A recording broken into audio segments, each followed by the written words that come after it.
નમસ્કાર. આગળ આપણે ગર્ભસ્તરીય આયોજન વિશે જોયું.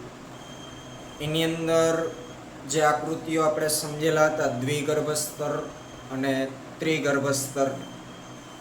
તો દ્વિગર્ભસ્તર કોઈ ગર્ભ ધરાવતું હશે તો એનો મતલબ એવો છે કે એમના ગર્ભની અંદર જેટલા કોષો છે એ બધા જ કોષો બે સ્તરમાં વહેંચાયેલા છે, જેમાં અંદરનું અંતઃસ્તર અંતઃગર્ભસ્તર અને બહારનું બાહ્ય ગર્ભસ્તર, અને બંને વચ્ચે અકોષીય અને અવિભેદિત મધ્ય શ્લેષ્મ સ્તર હોય છે.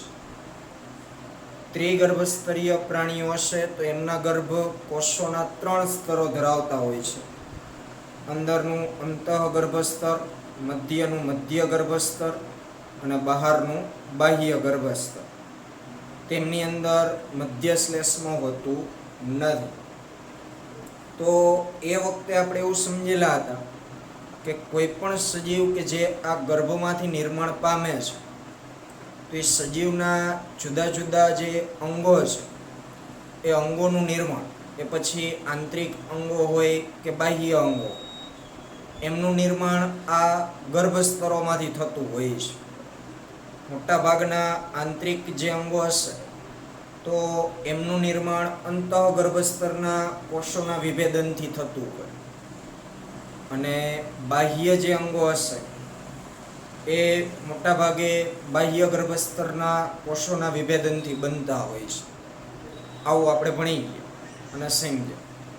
તો ત્યાર પછીનું એક પાયાનું લક્ષણ આપણે વર્ગીકરણ માટે ઉપયોગમાં લેવાનું છે દેહ કોષ્ઠ. તો દેહ કોષ્ઠ, દેહ એટલે શરીર અને કોષ્ઠ એટલે અવકાશ. તો શરીરની અંદરનો અવકાશ. તો વર્ગીકરણ માટે શરીર દિવાલ અને પાચન નળી, શરીર દિવાલ અને પાચન નળી વચ્ચે અવકાશની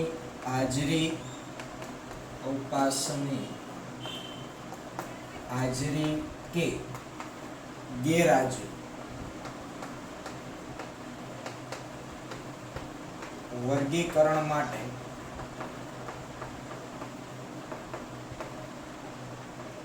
જવાબદાર છે. એટલે કે આપણે પ્રાણીઓનું વર્ગીકરણ કરવું છે તો આ મુદ્દાને પણ આપણે ધ્યાનમાં લેવો પડશે કે શરીર દિવાલ અને પાચન નળી. તો ખાલી ઇમેજિનેશન કરો, કલ્પના કરો કે આપણી જે આખી આમ પાચન નળી છે એટલે કે પાચન માર્ગ છે અને શરીર દિવાલ અંદર, તો એ બંને વચ્ચે અવકાશ છે કે નહીં તેના આધારે પણ પ્રાણીઓનું છે વર્ગીકરણ થતું હોય છે. તો દેહ કોષ્ઠને આધારે પ્રાણીઓનું 3 રીતે વર્ગીકરણ થતું હોય છે. તો તેમાં પણ આકૃતિ આપેલી છે, આકૃતિ 4.3. આગળ આપણે જે ગર્ભસ્તરની આકૃતિ સમજેલા છીએ એ જ આકૃતિને અહીં ધ્યાનમાં લઈ અને થોડીક વિસ્તારથી આપણે સમજવાની થશે. તો દેહ કોષ્ઠ કોને કહેવાય? તો એ આ વ્યાખ્યાની અંદર જ છે, એટલે આપણે આ રીતે પણ દેહ કોષ્ઠની વ્યાખ્યા આપી શકીએ. દેહ કોષ્ઠ, તેની વ્યાખ્યા આપણે આ રીતે બનાવી શકીએ: શરીર દિવાલ અને પાચન માર્ગની વચ્ચે, શરીર દિવાલ અને પાચન માર્ગની વચ્ચે દૈહિક અવકાશ,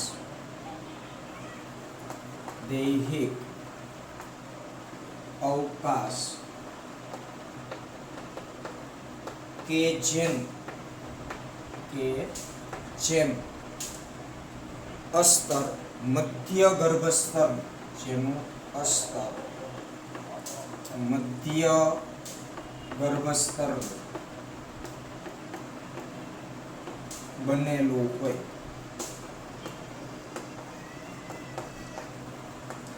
તેને દેહ કોષ્ઠ કહેવાય. શરીર દિવાલ અને પાચન માર્ગ.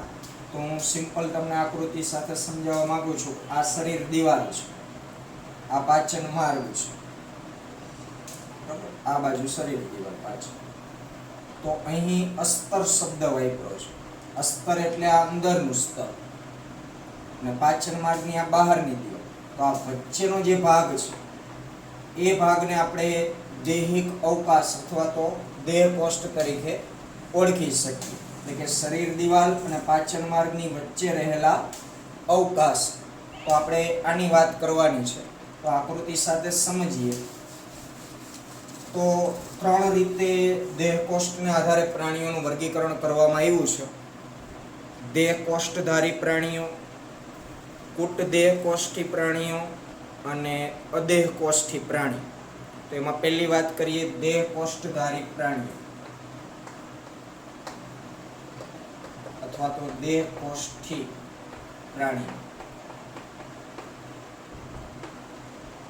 તો સ્વાભાવિક સમજી શકાય કે આ એવા પ્રાણીઓ હશે કે જેમની શરીર દિવાલ અને પાચન માર્ગની વચ્ચે સંપૂર્ણ અવકાશની હાજરી જોવા મળતી હોય. એટલે આપણે એવું કહી શકીએ કે જે પ્રાણીઓ દેહ કોષ્ઠ ધરાવે છે, જે પ્રાણીઓ દેહ કોષ્ઠ ધરાવે છે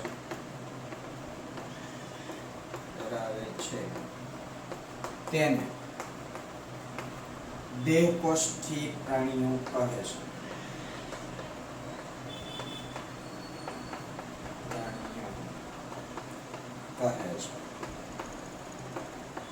તો એમાં તમે આકૃતિ 4.3a પહેલા નંબરની જે આકૃતિ છે તો એમાં તમે જોઈ શકો છો કે વચ્ચેનું જે રાઉન્ડ છે કોષો એ અંતઃગર્ભ સ્તર છે. પછી વચ્ચે વ્હાઇટ કલરનો ભાગ બતાવ્યો છે, આ બહારનું બાહ્ય ગર્ભ સ્તર છે.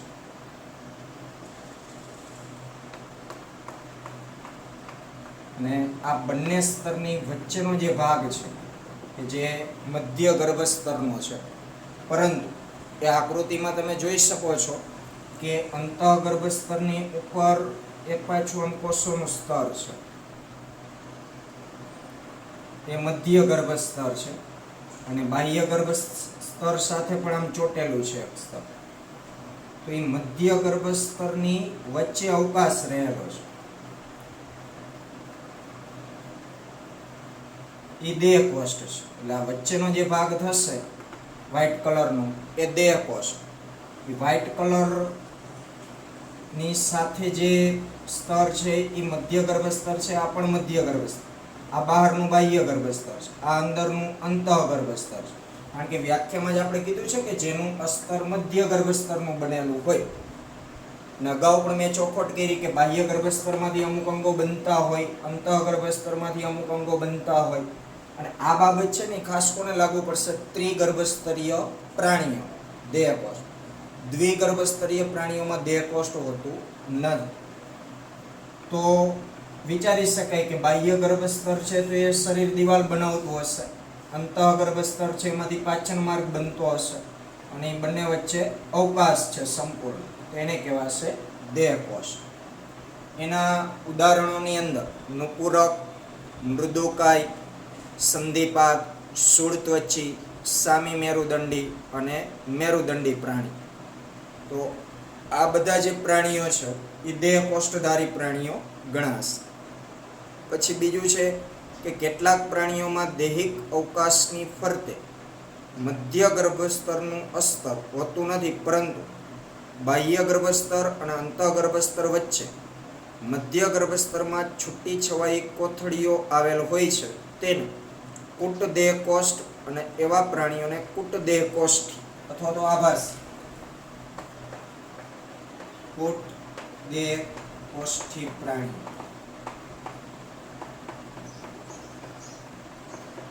તો અહીં કુટ એટલે આભાસી શબ્દ.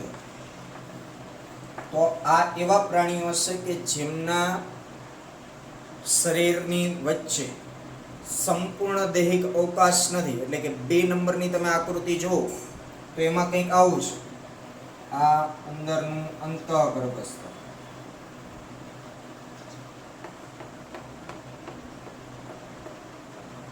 પછી આ મધ્ય ગર્ભસ્તર, આ પણ મધ્ય ગર્ભસ્તરના કોષોના 2 ફળ આપણે બતાવ્યા, અને આ બહારનું બાહ્ય ગર્ભસ્તર. આ મધ્ય ગર્ભસ્તર, આ પણ મધ્ય, પણ એ બંને વચ્ચે આમ સંપૂર્ણ અવકાશ નથી. આવી રીતના રાઉન્ડ તમને આપ્યા છે. એ રાઉન્ડ શું છે? તો એ છૂટી છવાઈ કોથળીઓના સ્વરૂપે, છૂટી છવાઈ કોથળીઓના સ્વરૂપે દેહકોષ્ઠ હોય. ટૂંકમાં સંપૂર્ણ ન, જે પહેલી આકૃતિમાં આપણે જોયું એ, પરંતુ આવી રીતના છૂટી છૂટી છવાઈ કોથળીઓ સ્વરૂપે અવકાશ જોવા મળતો. તો આ અવકાશ થયો, આ અવકાશ થયો, આ અવકાશ થયો, આ અવકાશ થયો, આ બધી જગ્યા ભરેલી હોય કોષો. તો જો આવી રીતના મધ્ય ગર્ભસ્તરમાં અવકાશ જોવા મળે તો એને કુટદેહ કોષ્ઠ, અને એવા પ્રાણીઓ કે જે આ મુજબનો દૈહિક અવકાશ ધરાવે છે તેને કુટદેહ કોષ્ઠી પ્રાણીઓ તરીકે ઓળખવામાં આવશે. એના ઉદાહરણમાં છે સૂત્રકૃમિ અને 2 નંબરની આકૃતિ. અને ત્રીજું છે અદેહકોષ્ઠી પ્રાણીઓ. તો અદેહકોષ્ઠી એટલે પ્રાણીઓ કે જેમાં દૈહિક અવકાશ ગેરહાજર જ હોય સાવ. તો એમાં C નંબરની આકૃતિ જુઓ તો C નંબરની આકૃતિ અને જે આપણે ગર્ભસ્તર ભણી ગયા એમાં ત્રિગર્ભસ્તરની આકૃતિ બંને સેમ લાગે છે, કારણ કે એમાં મધ્ય ગર્ભસ્તરમાં વચ્ચે ક્યાંય પણ અવકાશ હોતો નથી. એકદમ 3 સ્તર સીધા જ હશે. અંતઃગર્ભસ્તરની ઉપર સીધું મધ્ય ગર્ભસ્તર અને બહાર સીધું બાહ્ય ગર્ભસ્તર, વચ્ચે ક્યાંય પણ અવકાશ હોતો નથી. તો એવા પ્રાણીઓને અદેહકોષ્ઠી પ્રાણીઓ કહેવાશે, કે જેમાં દેહકોષ્ઠ સંપૂર્ણ ગેરહાજર છે. અને એનું ઉદાહરણ છે પૃથુકૃમિ. તો એ 3 આકૃતિ છે દોરવાની છે. MCQ માટે પણ એ આકૃતિઓ યાદ રાખવી. તો આ વાત થઈ દેહકોષ્ઠની. વ્યાખ્યા આપણે બનાવી શરીર દિવાલ અને પાચન માર્ગની વચ્ચે દૈહિક અવકાશ કે જેનું અસ્તર એટલે અંદરનું સ્તર મધ્ય ગર્ભસ્તરનું બનેલું હોય તો તેને દેહકોષ્ઠ કહે છે. હવે દેહકોષ્ઠની હાજરી અને ગેરહાજરીના આધારે 3 પ્રકારના પ્રાણીઓ છે. દેહકોષ્ઠી પ્રાણીઓ, કુટદેહકોષ્ઠી પ્રાણીઓ અને અદેહકોષ્ઠી પ્રાણીઓ.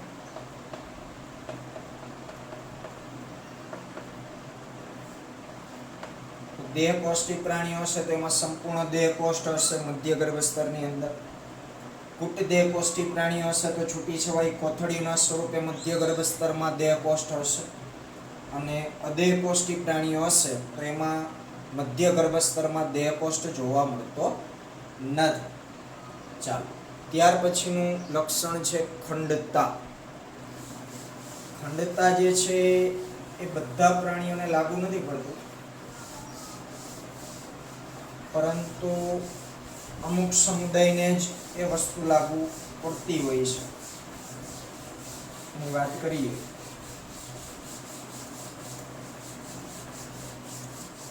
ખંડતાને સમજવા માટે આપણે બધાએ અળસિયું જોયેલું હોવું જોઈએ ખાસ, અને લગભગ બધાએ જોયું જ હોય. તો ખંડતા એટલે કેટલાક પ્રાણીઓ શરીર છે લગભગ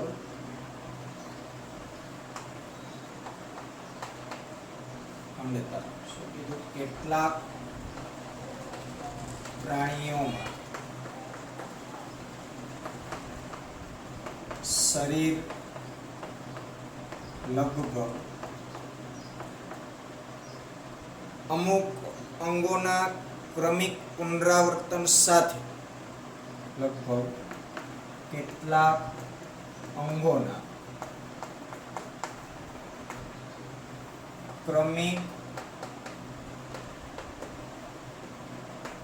પુનરાવર્તન સાથે બહારથી અને અંદરથી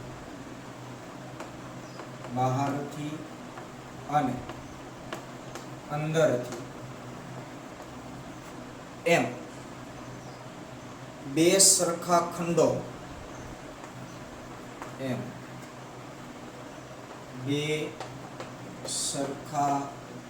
ખંડોમાં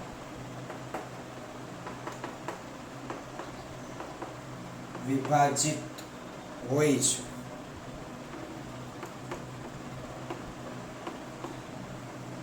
તો તમે અળસિયાને જો તો અળસિયાની શરીર દિવાલ અને એના શરીર ઉપર આમ આપણને આકા આકા જોવા મળે, ખાંચો. હવે આ લાઈન આમ સ્ટ્રેટ નથી હોતી, આપણે આમ ખાંચ બતાવવી પડે.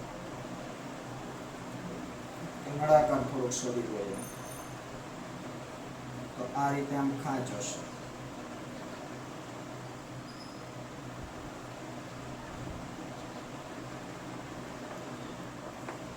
હવે અહીં જે ખંડ પડ્યો, આ એક ખંડ, આ પહેલો, આ બીજો, આ ત્રીજો, આ ચોથો, 5, 6, 7, અળસિયામાં મેક્સિમમ 120 ખંડ સુધી હોય. તો આ એક ખંડ વળી બીજો ખંડ, એટલે એકને એક ભાગ બીજી વખત આમ પુનરાવર્તિત થયો છે અંદર અને બહાર. એટલે કે આ જે ખાંચો હોય એ આમ અંદર એમના શરીરની અંદર સુધી આમ પહોંચેલી, જેના કારણે તમે અળસિયાને આમ વચ્ચેથી કટ કરીને આમ ખોલો તો એ ખાંચ અંદરની તરફ પણ ઉપસેલી જોવા મળે. એટલે કે આપણે જે ઘરે ગેંડી હોય તો એ ગેંડીનો જે પાઇપ હોય એ પાઇપ જેવો આ અળસિયાનું શરીર છે એ જોવા મળે. તમે એ પાઇપને ટચ કરજો તો એ બહારથી તો આમ ખાંચ વાળું હશે, પરંતુ એને કટ કરશો અથવા તો અંદર આંગળી ફેરવશો તો એના જે આકા હશે એ અંદર આમ સુધી ખૂપેલા હશે, જેના કારણે અંદરની બાજુએ પણ એવા ખંડો પડે. તો જો આવી રીતના કોઈ પ્રાણી શરીર જોવા મળે કે અંગોનું વારંવાર પુનરાવર્તન થતું, તો એને આપણે ખંડતા કહીએ. તો મેરુદંડ ધરાવતા પ્રાણીઓને આગળ આપણે વાત કરીએ તો ઉદાહરણ તરીકે અળસિયામાં શરીર આ પ્રકારની રચના દર્શાવે છે, જેની આપણે વાત કરી. તેને સમખંડીય ખંડતા, આ જે બાબત છે એને આપણે સમખંડીય ખંડતા તરીકે ઓળખીએ. કારણ કે બધા ખંડો સરખા હશે, અહીંયા કદાચ થોડુંક ઉપર નીચે થયું હશે, પણ બધા ખંડોની સાઈઝ સરખી હોય, એક જ સરખા ખંડ હોય, એટલે આપણે શબ્દ વાપર્યો સમખંડીય ખંડતા. અમુક પ્રાણીઓમાં એવું નથી હોતું, એટલે ખંડતા વસ્તુ કોને લાગુ પડશે?